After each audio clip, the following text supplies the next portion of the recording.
What's going on, everyone? I hope that you guys are having a phenomenal day so far. Super early, man. I noticed that our city cop has pulled over like 2 or 3 people already since I've been parked here in front of the school. But that's neither here nor there. I think the crazy thing about getting pulled over and getting tickets, I'm not sure how much these speeding tickets are. One of the crazy things about this school zone is that it's 20 miles an hour. Most school zones are like 20 miles an hour, 25 miles an hour from like 7 a.m. to 9 a.m., then again from like 3 a.m. or 3 p.m. to 5 p.m. This school zone is 20 miles an hour from 7 a.m. to 5 p.m. So like literally all day it is it's a school zone, like all day. So this officer, like he makes a killing for the city every day. Like I wouldn't be surprised if he brings in $10,000 a day. I mean, one day he sat out here. We were just kind of just joking. I think in like maybe maybe 10 minutes he pulled over like 5 people. And then like within a few hours we had counted that he pulled over like 50 people. And that's just from what we saw.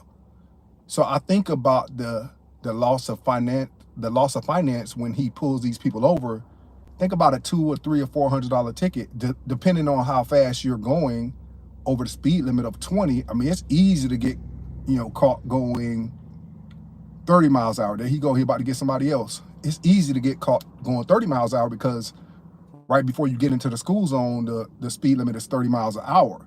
And there's no warning, like most school zones have warning lights. This one doesn't. So it's kind of like you gotta be on you gotta be on your feet the whole time. You gotta be on your toes. Like it's almost like a setup. They don't want you to know. It's a revenue generator, right? Like he makes so much money for the city. But I don't know. I think about like, man, what if you get a $300 ticket and that's $300 you could have put in to an index fund? And where would that be in 10 or 15 years? But whatever, that's neither here nor there. Just wanted to hop on real quick, tell you guys that, you know, of course, you all are in control of your destiny. You are the master of your fate. I'm not gonna be tone deaf or anything. I know that there are definitely some outside factors that can help contribute to your success or your downfall. At the end of the day, y'all keep grinding it out. We talk about this financial game.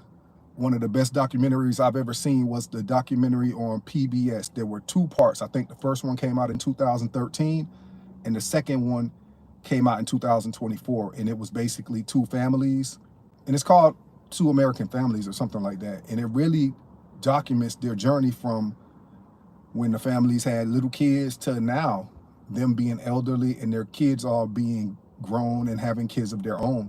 And it's just incredible to be able to look back and see how their decisions, you know, 30 years ago, 34 years ago, have impacted their lives today. So if you can look at that documentary, check it out, I think it'll be good for you, and it's probably even good to watch with your kids just to kind of see, you know, the future. It's like future me or something like that. Like I'm pretty sure if they could go back in time, there are some things that they definitely would have changed to help make their lives more financially successful.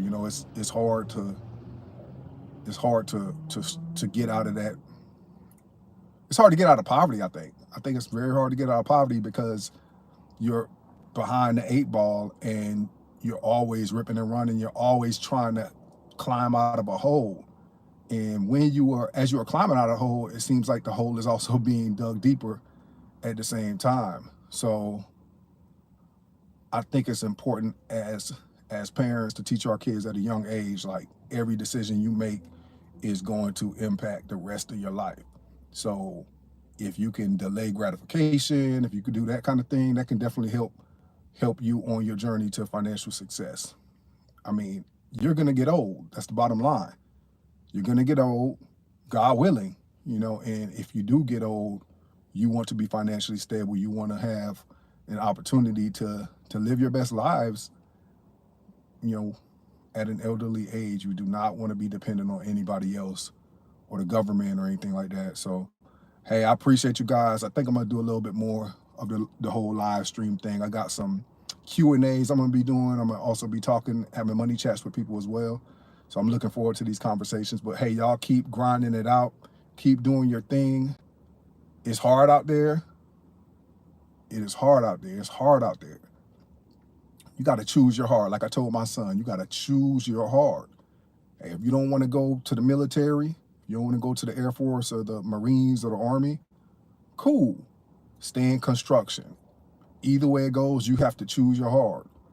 If you want to go work for minimum wage at a restaurant or something like that, it's a good chance you're going to struggle the rest of your life. So you have to choose your heart. But you want to choose something that's going to be sustainable and choose something that's going to be beneficial for you down the road. So, hey, I appreciate you guys. I'm about to hop off this and get to work. And y'all have a phenomenal day. Take it easy.